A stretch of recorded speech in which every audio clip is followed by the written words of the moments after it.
तुमच्या आयुष्यात देखील या 5 समस्या येत असतील तर महादेवांचे हे 5 चमत्कारी उपाय नक्की करा. नात्यात सतत भांडण होत असेल तर शिव पार्वतीचं पूजन करा, कारण शिव आणि शक्तीचं मिलन नात्यातील तुटलेली ऊर्जा पुन्हा जोडतं.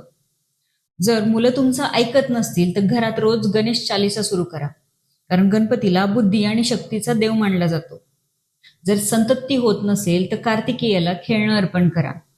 ही परंपरा वंशवृद्धी आणि आशीर्वादाची जोड मानली जाते. जर वाहन सुख मिळत नसेल किंवा वाहन सुख हवं असेल तर नंदीला गुळ अर्पण करा. असं म्हणतात की त्यामुळे जीवनातील अडथळे कमी होतात.